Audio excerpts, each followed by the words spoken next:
എടാ പിള്ളേരെ, കുട്ടപ്പായാന്നേ. നമ്മുടെ ഇന്നത്തെ അപ്ഡേറ്റ് എന്ന് പറയുന്നത് ഒരു സിനിമയെ പറ്റിയല്ല, 3 സിനിമകളെ പറ്റിയാണ്. അതിലാദ്യത്തെ എന്ന് പറയുന്നത് മമ്മൂട്ടി കമ്പനിയുടെ പ്രൊഡക്ഷനിൽ നമ്മുടെ GM സംവിധാനം ചെയ്യുന്ന മമ്മൂക്കയും ഗോകുൽ സുരേഷും എല്ലാം അഭിനയിക്കുന്ന ഡൊമിനിക് ആൻഡ് ദ ലേഡീസ് പേഴ്സാണ്. ഒരു ഇൻവെസ്റ്റിഗേഷൻ കോമഡി കാറ്റഗറിയിൽ വരുന്ന സിനിമയായത്. പടത്തിൻ്റെ പുതിയൊരു ട്രെയിലർ ഇതായപ്പം ടീം പുറത്തു വിട്ടിട്ടുണ്ട്.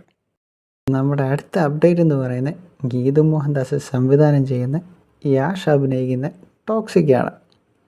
യാഷിൻ്റെ ജന്മദിനമായ ഇന്ന്, അതായത് ജനുവരി 8 ബർത്ത്ഡേ പീക്ക് എന്നുള്ള പേരിൽ പടത്തിൻ്റെ ഒരു ടീസർ ഇതായപ്പം പുറത്തു വന്നിട്ടുണ്ട്. നമ്മുടെ മൂന്നാമത്തെ അപ്ഡേറ്റ് എന്ന് പറയുന്നത് ഒരു OTT റിലീസാണ്. നമ്മുടെ ജോർജ് സംവിധാനം ചെയ്ത പണി. ജനുവരി 16 സോണി ലിവിൽ കൂടി പടം OTT റിലീസിനൊരുങ്ങുകയാണ്.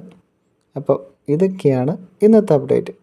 പുതിയൊരു അപ്ഡേറ്റോടെ നമുക്ക് വീണ്ടും കാണാം.